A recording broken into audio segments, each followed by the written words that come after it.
وَنِسَاؤُهُمْ قِبْلَتُهُمْ. سمجھ گئے اس کا مطلب؟ اتنی عربی تو آپ کو آ گئی ہے الحمدللہ. لوگ کہتے ہیں کہ لوگوں کو اردو نہیں آتی، مجمع عربی سمجھ رہا. وَنِسَاؤُهُمْ قِبْلَتُهُمْ. اور جب حالت یہ ہوگی کہ عورتیں وہ آدمی کا قبلہ بن جائیں گی. یعنی قبلہ کسے کہتے ہیں؟ کہ آدمی ہر اچھا کام قبلے کے ڈائریکشن میں کرنا چاہتا. کچھ چیزیں اسلام نے واجب کی ہیں، نماز قبلے کے ڈائریکشن میں. کچھ چیزیں واجب نہیں ہیں، دعائے کمیل واجب نہیں ہے، لیکن پھر بھی جہاں چانس ملتا ہے آدمی قبلہ رخ بیٹھتا. اور کوئی ایسا کام نہیں کرتا جس کو قبلے کی انسلٹ یا توہین کہا جائے، جو قبلے کا ایک اسٹیٹس ہے. آخری زمانے میں اس قبلے کا تو یہ اسٹیٹس نہیں رہے گا. خانہ کعبہ عورت کا یہی اسٹیٹس ہو جائے گا. جو کام ہے پہلے وہاں سے پرمیشن لینا ضروری ہے. کوئی بات انسان ایسی نہیں کہہ سکتا جس سے عورت کی انسلٹ فیل ہو رہی ہو. چنانچہ اتنا بھی اس سے نہیں کہا جا سکتا کہ بہن ذرا سر پہ اسکارف کم از کم مجلس امام میں تو آتے وقت ڈھنگ سے ڈال لو. اتنا بھی نہیں کہہ سکتا، برا مان جائے گی. اللہ برا مان جائے کوئی واندہ نہیں، گجراتی کے لفظ ہے شاید. لیکن عورت نہیں. اب یہ ساری چیزیں الگ الگ تقریر چاہتی ہیں، میں شارٹ کرتا ہوں. وَلَا يَبْقَى مِنَ الْقُرْآنِ إِلَّا رَسْمُ. 7th sign. اور حالت یہ ہے کہ قرآن وہ کہیں نہیں رہے گا. بھائی جو پیپر پہ پرنٹنگ ہے نا، بھائی یہ قرآن کا اسکرپٹ، یہ کتابت، یہ لکھا ہوا تو رہے گا. باقی قرآن کہیں نظر نہیں آئے گا. ایکچول قرآن کیا؟ ایکچول قرآن ہر مومن ہے موونگ قرآن یا موبائل قرآن. اول سے آخر تک جو قرآن کہہ رہا ہے وہ ایک مومن کا لائف اسٹائل ہونا چاہیے. وہاں پہ آیت لکھی ہے مومن کی زندگی میں، یہ آیت نظر آنا چاہیے. وہ پڑھنے والا ہے، مومن کو دیکھ کے آدمی قرآن سمجھتا. لیکن آخری زمانے میں ایسا نہیں ہوگا. قرآن کی ساری باتیں بس لکھی بھی تو ہیں، اس کے علاوہ اسلامک سوسائٹی میں کوئی چیز قرآن والی نظر نہیں آئے گی. وَلَا يَبْقَى مِنَ الْإِسْلَامِ إِلَّا اسْمُهُ. اور حالت یہ ہے کہ اسلام کہا جی آج دنیا میں مور دین 1 بلین مسلمز ہیں. پیغمبر، رسول اور پروفٹ جو اسلام لے کر آئے، کہہ رہے مگر آخری زمانے کے اندر صرف نام کا اسلام تو رہ جائے گا. اگر کسی فارم میں کوئی کالم آیا کہ آپ کا ریلیجن، آپ نے لکھ دیا اسلام. ایک دوسرے سے ملے اپنے آپ کو مسلمان کا. اس کے علاوہ اسلام کی کوئی سائن، اسلام کا کوئی کیریکٹرسٹک، اسلام کی کوئی خصوصیت نظر نہیں آئے گی. بلکہ اتنا ریورس اسلام ہو جائے گا کہ اسلام کسے کہتے ہیں؟ میننگ اسلام کی ایک دوسرے کے لیے سلامتی، امن، سیکیورٹی اور پیس، یہ ہے اسلام کے معنی. کہا کہ صرف نام کا اسلام ہوگا، ورنہ سب سے زیادہ خطرہ مسلمان کو مسلمان ہی سے ہوگا. وہ اسلام جس کے اپنے میننگ ہے سلامتی، سیکیورٹی، پروٹیکشن، پیس، اور جس کا اسٹارٹ ہوتا ہے السلام علیکم. جب دو مسلمان ملے کیا آرڈر ہے کہ سلام کرو. یعنی سامنے والے کو یہ ایشورنس دلاؤ کہ مجھ سے نہ ڈرنا، میں تمہارے لیے کوئی خطرہ نہیں ہوں، میں تمہارے لیے سلامتی اور پروٹیکشن کا میسج لے کے آ رہا ہوں. اور وہ پلٹ کے کہتا ہے وعلیکم السلام، اور اسی طرح میں بھی تمہارے لیے سلامتی لے کے آ رہا ہوں. اسلام اسٹارٹ یہاں سے ہوتا. مگر آخری زمانے میں کیا ہوگا؟ یہ حدیث ایک شہزادی کی، اور شہزادی اپنے بابا سے یہ حدیث نقل کر رہی ہے. ان شہزادی کا نام بھی بہت کم لوگوں کو معلوم ہے، اگر چاہیے چوتھے امام کی وائف اور 5ویں امام کی مدر. اور اپنے جس بابا سے یہ حدیث نقل کر رہی ہیں ان کا نام تو پتا ہے لوگوں کو، مگر ان کے حالات بہت کم معلوم. شیخ ابو جعفر طوسی اپنی کتاب الغیبہ میں لکھتے ہیں کہ امام حسن مجتبی علیہ الصلاۃ والسلام کی بیٹی، نام بہت سنا ہے لیکن امام حسن کی لائف ہسٹری سب سے کم ہمارے یہاں ڈسکس ہوتی ہے. فرماتے ہیں کہ امام حسن کی بیٹی جن کا نام تھا فاطمہ، فاطمہ امام کی ماں کا نام بھی تھا، اور اسی محبت میں امام نے اپنی بیٹی کا نام بھی فاطمہ رکھا. جن کی شادی بعد میں چوتھے امام سے ہوئی، کزن میرج، اور پانچویں امام اس دنیا میں آئے. وہ حسن کی بیٹی کوٹ کر رہی ہے اپنے بابا سے، فرماتے ہیں کہ لا یکون الامر الذی ینتظرون، کہ جس کے لیے تم آخری زمانے میں ویٹ کر رہے ہو کہ وہ آ جائے، وہ آ جائے، جو تمہارا اویٹڈ سیویئر، وہ کبھی نہیں آئے گا. کب تک نہیں آئے گا؟ ٹائم لیمٹ بتا رہے امام. پیغمبر نے کہا لاسٹ سائن یہ ہے کہ اسلام کا نام رہ جائے گا. اب سنیے یہ امام کی حدیث، فرماتے ہیں وہ نہیں آئے گا حتی یبرؤ بعضکم من بعض و یلعنُ بعضکم بعضا و یسمی بعضکم بعض الکذابین و یسمی بعضکم بعضا کفرا. کہا سنو، میرا بیٹا آخری زمانے کا امام جس کا تم ویٹ کر رہے وہ نہیں آئے گا جب تک until and unless ہمارے شیعوں کی یہ حالت نہ ہو جائے کہ ایک دوسرے پہ تبرہ کریں، بیزاری کہیں کہ ہم تمہارا چہرہ بھی دیکھنے کو تیار نہیں. ہمارا شیعہ اسلام کہتا ہے کہ کلمہ پڑھنے والا آیا، ارے آگے بڑھ کے اس کو سلام کرو اور اسے یہ ایشورنس دلاؤ کہ تمہاری جان، تمہارا مال اور تمہاری عزت یہاں پہ پروٹیکٹڈ ہے. اور حالت یہ چاہے وہ مسلمان دل سے ہپوکریٹ کیوں نہ ہو. اور میرا یہ امام کہہ رہا کہ آخری زمانے میں ہمارا شیعہ اس کی حالت ہی ہوگی، کافروں کے ساتھ اسمائلنگ فیس کے ساتھ ملیں گے، مشرکوں کے ساتھ ان کے بڑے اچھے تعلقات ہوں گے، منافقوں کے ساتھ ہینڈ شیک کرنے کو تیار ہوں گے. لیکن مومن کے سامنے آیا، اس نے اسے دیکھ کے منہ پھیر لیا، اس نے اسے دیکھ کے منہ پھیر لیا. ہم تمہارا چہرہ نہیں دیکھنا چاہتے ہیں. 5 باتیں کہی ہیں اس حدیث میں. فرماتے ہیں اور ایک شیعہ دوسرے شیعہ پہ لعنت کرنے لگے گا جو صرف دشمنان خدا اور دشمنان اہل بیت پہ بھیجی جاتی ہے. اتنا آپس میں ڈفرینسز ڈیولپ ہو جائیں گے کہ شیعہ پہ لعنت بھیجے گا. اور تیسری بات، سب ایک ہی چیز ہے، ایک ہی پرابلم ہے جس کو امام مختلف اینگل سے ایلوبریٹ بھی کر رہے ہیں اور شاید اس کے اسٹیجز بھی بتا رہے ہیں. کہ پہلا اسٹیج یہ آیا تھا کہ ڈفرینس آف اوپینین کی وجہ سے خالی بات چیت بند کر دی، کسی نے آ کے کمپرومائز نہ کرایا، ان میں سے کسی نے ٹروتھ کو تلاش نہ کیا، تو نیکسٹ اسٹیج آ گیا کہ اب لعنت بھیجی جا رہی. تھرڈ اسٹیج، اور ایک گروپ شیعوں کا دوسرے گروپ کو کہے گا تم جھوٹے ہو، جھوٹ بول رہے ہو، یہ نان سینس باتیں. ارے ایک دوسرے کو تو چھوڑیں. بعض مومنین کی عادت یہاں تک ڈیولپ ہو گئی ہے کہ ممبر پہ جانے والے ذاکر اور عالم کی تقریر سنتے کہتے نان سینس، نعوذ باللہ، ربش، سب جھوٹ. وہی لفظ آتا ہے جھوٹ، فیبریکیٹڈ، جو امام کہہ رہے ہیں کہ آخری زمانے میں ہمارے شیعوں کی حالت ہوگی. واہ.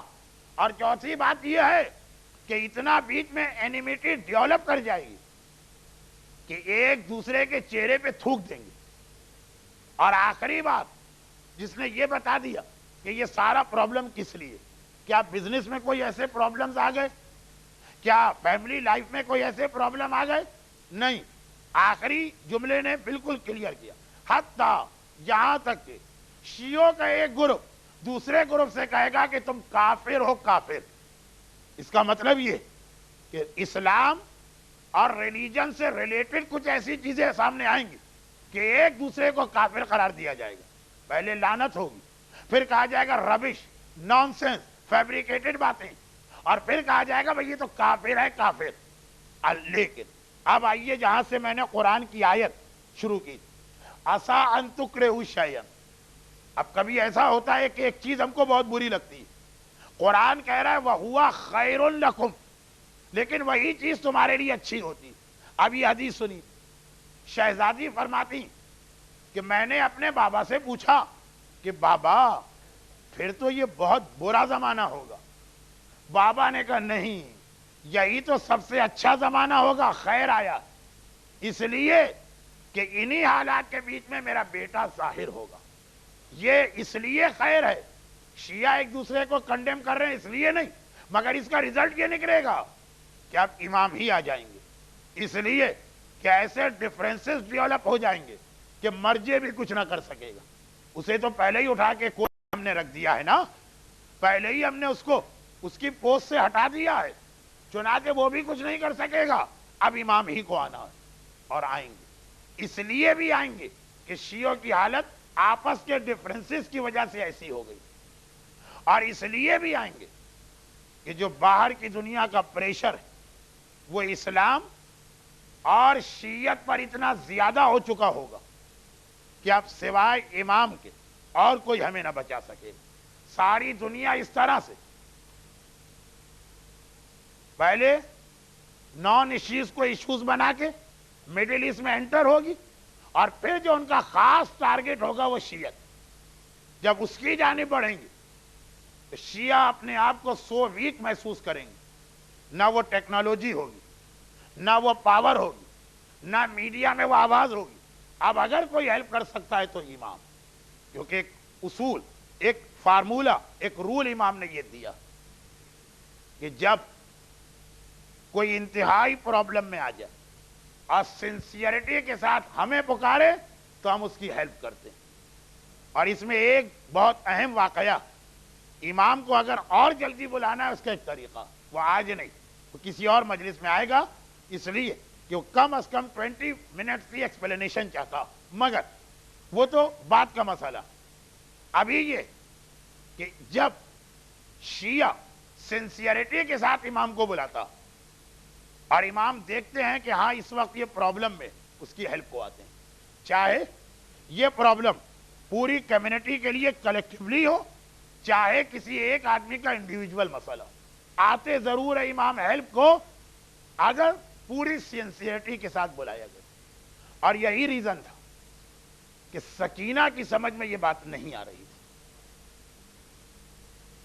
اب اس سکینہ کا جو زمانہ، اس زمانے تک امام زمانہ کی امامت تو نہیں آئی تھی.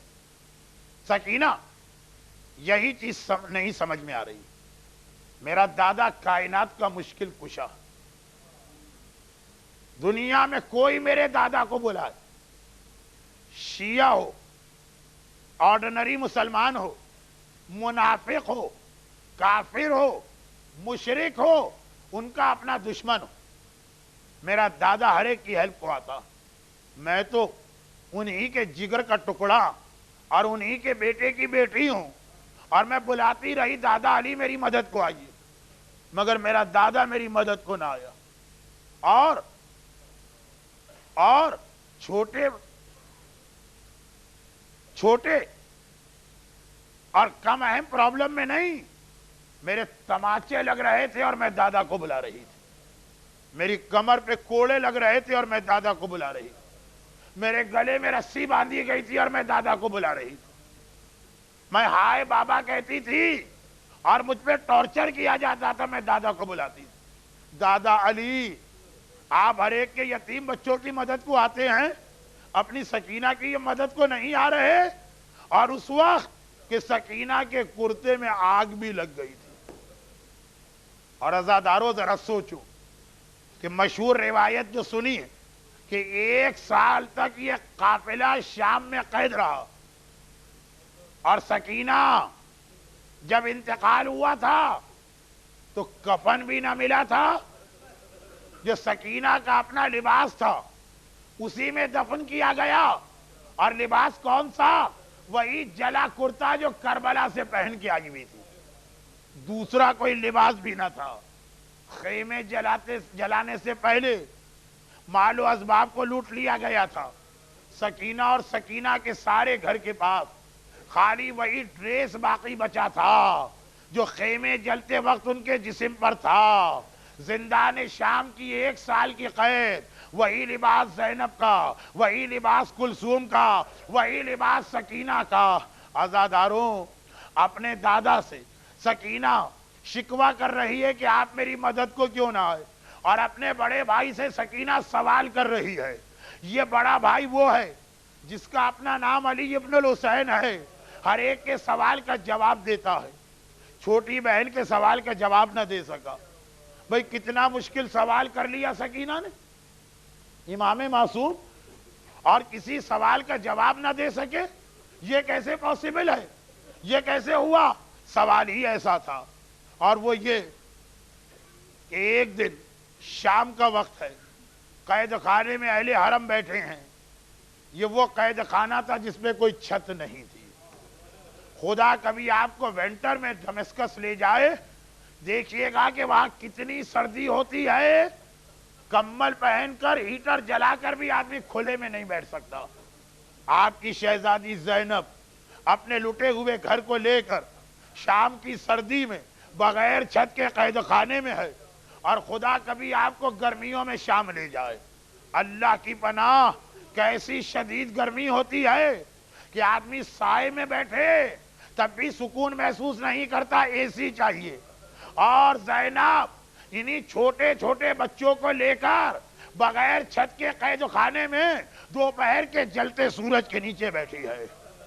مگر سکینہ نے ایک دن شام کے وقت سوال کر لیا، بھیا سجاد، یہ اتنے سارے پرندے کہاں جا رہے ہیں؟ سجاد نے کہا، بہن سکینہ، شام ہو گئی ہے، یہ اپنے اپنے گھروں کو واپس جا رہے ہیں۔ ننھی بہن گھبرا کے کہتی ہے، تو بھیا وہ دن کب آئے گا کہ ہم بھی اپنے گھر واپس جائیں؟ عزادارو، منبر سلونی کا وارث میرا چوتھا امام ہر ایک کے اس سوال کا جواب دے سکتا ہے۔ زینب پوچھے، کلثوم پوچھے، رباب پوچھے، سکینہ کے سوال کا جواب نہیں دے سکتے۔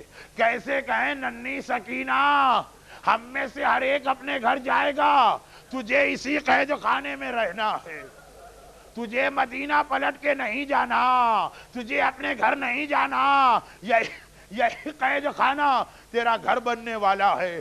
اور ایک روایت کے مطابق آج کی رات وہ رات آ گئی جب سکینہ کو اسی قید خانے میں دفن کرنا ہے۔ آدھی رات کا وقت ہے، سوتے سوتے سکینہ اٹھ کے بیٹھ گئی، پھوپھی اماں، ارے میرا بابا مجھے چھوڑ کے کہاں چلا گیا؟ زینب نے کہا، سکینہ، تجھے پتا ہے کہ بابا کربلا میں ہے؟ کہا، میں اس کی بات نہیں کر رہی، ابھی میں سوئی تھی تو خواب میں دیکھا میرا بابا آیا ہے اور ان کے ساتھ میری دادی آئی ہیں۔ بابا نے کہا، دادی کو سلام کرو۔ میں نے کہا، بابا آپ کے بعد مجھ پہ بڑی مصیبتیں آئیں۔ بابا نے کہا، گھبرانا نہیں، آج تیری مصیبتوں کی آخری رات ہے، تیری دادی تجھے لینے آئی ہیں۔ بابا وعدہ کر کے کہاں چلا گیا؟ زینب نے یہ جملہ سنا، سمجھ گئی سکینہ دنیا سے جانے والی ہے۔ آواز دی، سیدانیوں، ارے بیبیوں، جلدی اٹھو، سنو میری بچی کیا کہہ رہی ہے۔ اب سکینہ بیچ میں ہے، چاروں طرف بیبیوں نے ماتم شروع کیا۔ آواز یزید کے محل تک پہنچ گئی۔ یزید نے گھبرا کے کہا، ارے کیا مجھے آج رات بھی نیند نہیں ملے گی؟ جاؤ بچی کو خاموش کراؤ۔ غلاموں نے ہاتھ جوڑ دیے، یزید ہر کام کر سکتے ہیں، اس بچی کو خاموش نہیں کرا سکتے۔ کیسے خاموش کرا؟ اگر تماچے مارتے ہیں وہ اور روتی ہے، بابا اپنی سکینہ کو بچا لے۔ اگر کوڑے مارتے ہیں یہ بچی اور روتی ہے، چچا عباس ذرا آ کے اپنی سکینہ کی مدد کر لے۔ یزید نے کہا، تو پھر کوئی طریقہ نہیں ہے اسے خاموش کرانے کا؟ ایک کنیز نے کہا کہ ایک چیز سمجھ میں آتی، ابھی وہ بار بار کہہ رہی ہے ہائے بابا، اس کے بابا کا کٹا سر تیرے پاس ہے، یہ سر بھجوا دے، شاید باپ کا سر دیکھ کر بچی کو سکون آ جائے۔ ادھر قید خانے میں چلے، ایک بار روتے روتے سکینہ کھڑی ہو گئی اور دروازے کی جانب جانے لگی۔ زینب نے کہا، سکینہ کہاں جا رہی ہو؟ کہا، مجھے میرے بابا کی خوشبو آ رہی ہے، ایسا لگ رہا ہے دروازے سے میرا بابا آنے والا ہے۔ اور ایک دم دروازہ کھلا، کنیزیں ایک تشت لے کے آئیں جس پہ کپڑا پڑا ہے، زینب کے سامنے تشت رکھا۔ شہزادی، یزید نے یہ تشت بھجوایا ہے۔ زینب نے ایک مرتبہ کپڑا ہٹایا، ہائے بہن کی آنکھوں کے سامنے بھائی کا کٹا سر۔ عزادارو، ساری بیوی اپنی جگہ سے کھڑی ہو گئی۔ پہلے تو سب نے وہی ڈائریکشن میں سلام پڑھا، السلام علیکہ یا ابا عبداللہ، السلام علیکہ یا ابن رسول اللہ۔ پھر زینب نے سر اٹھا کے سکینہ کو دیا، لے سکینہ، بابا کو یاد کر رہی تھی، تیرا بابا آ گیا۔ سکینہ کہنے لگی، بابا تیری سکینہ نے تیرے بعد بڑی مصیبتیں برداشت کی. ارے میرے رخسار دیکھ, اب تک تماچوں کے نشان, ہائے میری کمار, اب تک کوڑوں کے نیل. ایک بار سکینہ کی آواز بند ہو گئی. زینب گھبرائی, سجاد ذرا آگے بڑھ کے دیکھ, میری سکینہ کیوں خاموش ہو جائے. خدا کسی بڑے بھائی کو چھوٹی بہن کی یہ حالت نہ دکھائے. بس ایک بار قریب آئے, سکینہ کا ہاتھ پکڑا, پلٹ کے کہا, پھوپھی اماں انا للہ و انا الیہ راجعون, میری بہن مجھے چھوڑ کے چلی گئی. ہائے میرا آقا کفن بھی نہ لا سکا, ہاتھوں میں سکینہ کا لاشا لے کے چلا, تابوت بھی ان کے انتظام نہ ہو سکا.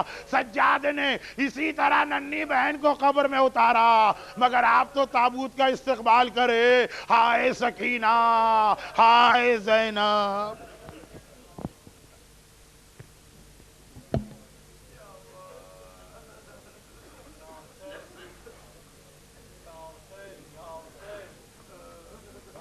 تین